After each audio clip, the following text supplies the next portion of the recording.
آج آخری روز lock down میں مزید اضافہ ہوگا یا نہیں، فیصلہ آج کیا جائے گا۔ علاقوں کو مزید بند رکھنے یا کھولنے کے فیصلے کا اختیار ڈپٹی کمشنرز کے سپرد کر دیا گیا۔ ڈپٹی کمشنرز اپنے اضلاع میں کرونا کیسز کی تعداد کے پیش نظر اسمارٹ لاک ڈاؤن کا فیصلہ کر سکیں گے۔ بھارتی ہائی کمیشن کے اہلکار اور ان کے اہل خانہ پر مشتمل 38 بھارتی شہری واگا کے راستے واپس روانہ ہو گئے۔ پاکستان نے بھارتی ہائی کمیشن کے سٹاف میں 50% کمی کے احکامات جاری کیے تھے۔ اس سے قبل بھارت نے 50% پاکستانی سفارتی عملے کو بھارت چھوڑنے کا حکم دیا تھا۔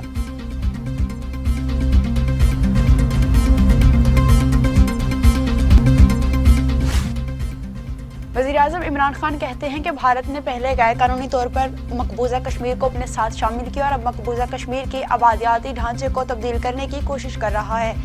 25,000 بھارتیوں کو کشمیر کا ڈومیسائل سرٹیفکیٹ جاری کرنا غیر قانونی ہے۔ بھارت کے اقدامات جنوبی ایشیا کے امن و سلامتی کے لیے خطرہ ہیں۔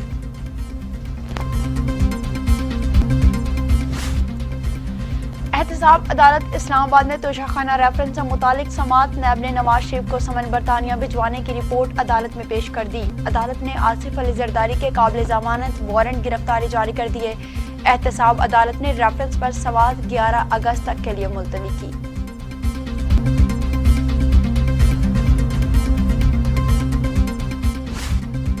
احتساب عدالت اسلام آباد کے جج محمد بشیر نے پیراغائب رینٹل پاور کیس کا محفوظ فیصلہ سنا دیا۔ احتساب عدالت اسلام آباد میں راجہ پرویز اشرف سمیت 8 ملزمان کو بری کر دیا۔ راجہ پرویز اشرف پر بطور وزیر پانی و بجلی کی کرپشن اور اختیارات کے غیر قانونی استعمال کا الزام تھا۔ قومی احتساب بیورو نے رینٹل پاور کرپشن کیس کا فیصلہ چیلنج کرنے کا اعلان کر دیا۔ راجہ پرویز اشرف سمیت تمام ملزمان کے خلاف شواہد موجود ہیں۔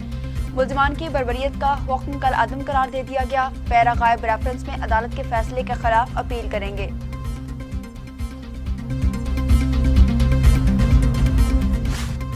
پیٹرول بحران کا ذمہ دار قانون کی گرفت سے نہیں بچ سکے گا۔ Chief justice Lahore high court کے ریمارکس۔ پیٹرول کی قلت پر اراکین پارلیمنٹ پر مشتمل کمیٹی تشکیل دینے اور کمیٹی کی رپورٹ پارلیمنٹ اور عدالت میں پیش کرنے کا حکم۔ چیئرپرسن اوگرا عظمہ عادل کو 1 لاکھ روپے بار ایسوسی ایشن اسپتال میں جمع کروانے کا بھی حکم۔ کیس کی سماعت 9 جولائی تک کے لیے ملتوی کر دی گئی۔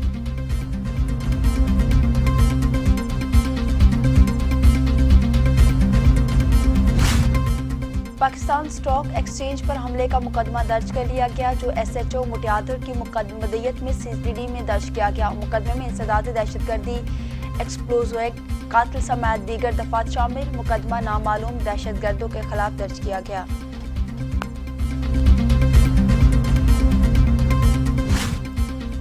پاکستان اسٹاک ایکسچینج پر دہشت گردوں کے حملے میں شہید پولیس اہلکار محمد شاہد کو کراچی میں سپرد خاک کر دیا گیا۔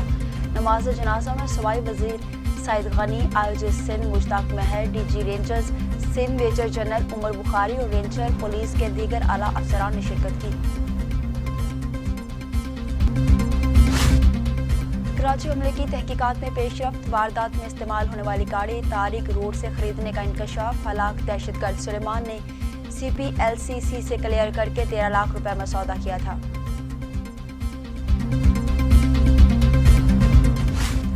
پاکستان اسٹاک ایکسچینج میں کاروبار کا مثبت آغاز۔ دوران کاروبار 100 انڈیکس میں 123 سے زائد پوائنٹ کا اضافہ۔ کاروبار کے دوران انڈیکس 34,264 کی سطح پر ٹریڈ کر رہا ہے۔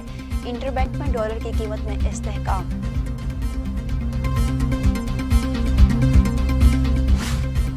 چین کے پاکستان اسٹاک ایکسچینج میں دہشت گردوں کے حملے کی مذمت۔ دہشت گردی کے تدارک اور استحکام کے لیے پاکستان کے ساتھ کھڑے ہونے کا اعادہ۔ کسی بھی قسم کی دہشت گردی کی مخالفت کرتے ہیں۔ دوسری جانب امریکی سفارت خانے پاکستان اسٹاک ایکسچینج پر ہونے والے دہشت گرد حملے کی شدید الفاظ میں مذمت کرتے ہیں۔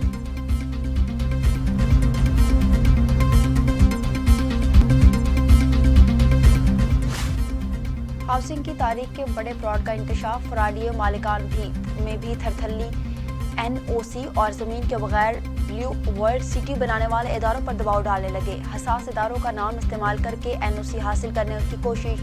راولپنڈی ڈیولپمنٹ اتھارٹی نے زمین کے بغیر NOC دینے سے انکار کر دیا۔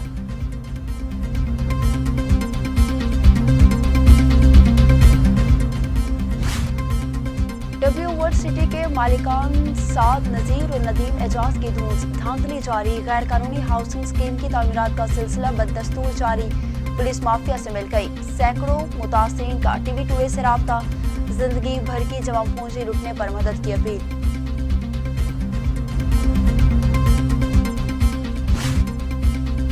وزیر اعلیٰ پنجاب عثمان بزدار کہتے ہیں کہ سابق حکمرانوں نے عوام کی اصل ترجیحات کو نظر انداز کر دیا، ماضی میں ذاتی نمائش کے لیے منصوبوں پر قومی وسائل ضائع کیے گئے۔ وزیر اعلیٰ پنجاب کے مختلف اضلاع سے تعلق رکھنے والے اراکین صوبائی اسمبلی سے گفتگو۔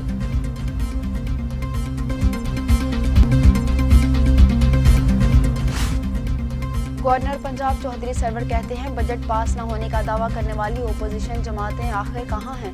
وزیر اعظم ملک کو آگے جبکہ اپوزیشن پیچھے لے کر جانا چاہتی ہے۔ اپوزیشن کا ایجنڈا احتساب رکوانے کے سوا کچھ بھی نہیں، مگر یہ بھی نہیں ہو سکے گا۔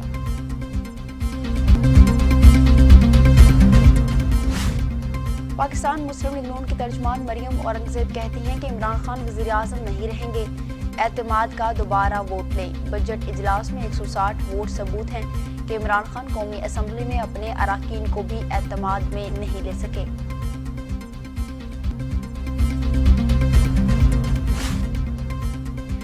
وزیر اطلاعات شبیر فراز کہتے ہیں کہ تحریک انصاف کی حکومت 5 نہیں 10 سال کی پلاننگ کر رہی ہے۔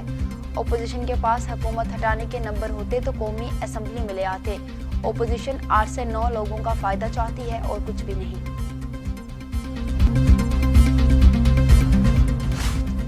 پاکستان میں کورونا سے مزید 118 مریضوں کا انتقال، اموات 4304 ہو گئی، 2,09,337 مریض، 2,846 نئے کیسز رپورٹ، سندھ میں 1,343، پنجاب میں 1,727، خیبر پختونخوا میں 935، بلوچستان میں 119، گلگت بلتستان میں 24، آزاد کشمیر میں 28، اسلام آباد میں 128 مریض انتقال کر گئے۔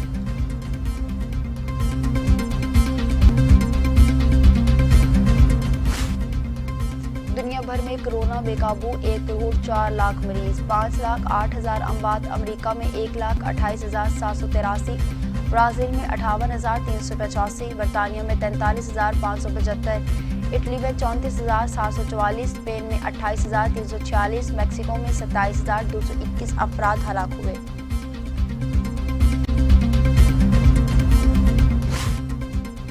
وزیر سائنس و ٹیکنالوجی فواد چودھری کہتے ہیں کہ اسد عمر نے استعفے کا نہیں کہا، ان سے بھائیوں والا تعلق ہے، پارٹی میں ذاتی رائے رکھنے کا مطلب دشمنی نہیں ہوتا۔ یہ بھی کہا کہ پاکستان میں میڈیکل آلات بننے کی صنعت بنائیں گے۔ پاکستان کو کئی ممالک سے حفاظتی کٹس کے آرڈرز موصول ہو چکے۔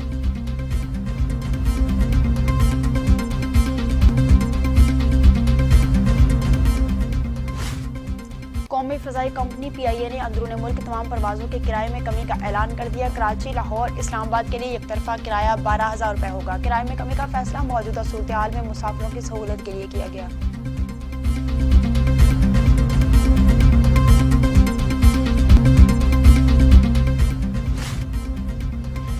وزیر خارجہ شاہ محمود قریشی کہتے ہیں کہ بھارت پاکستان کو غیر مستحکم کرنا چاہتا ہے، کچھ قوتیں پاکستان میں استحکام دیکھنا نہیں چاہتی۔ بھارت پاکستان مخالف قوتوں کو استعمال کر رہا ہے، مسئلہ کشمیر اٹھانے پر نئی سازش کی جاتی ہے۔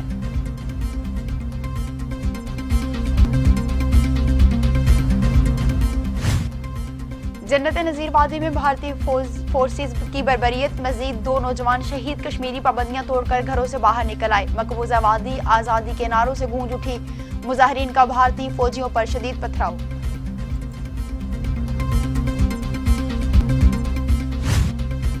سید علی گیلانی کی حریت کانفرنس سے تحفظات علیحدگی کا اعلان، کہتے ہیں 5 اگست سے قید تنہائی میں ہوں، کسی نے رابطہ نہیں کیا، موجودہ حالات اور طبیعت کے پیش نظر تحریک سے علیحدگی کا فیصلہ کیا ہے۔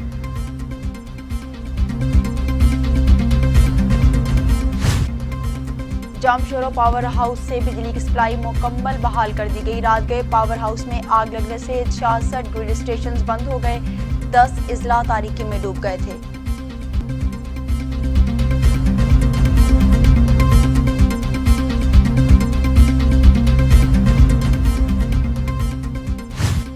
پنجاب فوڈ اتھارٹی کا دودھ میں ملاوٹ کرنے والے مافیا کا پیچھا جاری، خصوصی ٹیموں کی بیدیاں روڈ پر واقع 7 دکانوں کی چیکنگ، ناقص دودھ بیچنے پر 6 دکانیں سیل، 1000 لیٹر ناقص اور ملاوٹی دودھ طلب کر دیا گیا۔ چین میں طوفانی بارشیں، مزید 12 افراد ہلاک، 10 لاپتہ ہو گئے، معمولات زندگی بری طرح سے متاثر، سڑکیں پانی میں ڈوب گئیں، 8000 افراد محفوظ مقامات پر منتقل۔ نیپالی وزیر اعظم کے POL نے انکشاف کیا ہے کہ بھارت انہیں اقتدار سے ہٹانے کا منصوبہ بنا رہا ہے، ملک کا نیا نقشہ جاری کرنے پر انہیں ہٹانے کی سازش کی جا رہی ہے، منصوبے پر عمل پارلیمان کے ذریعے کروایا جائے گا۔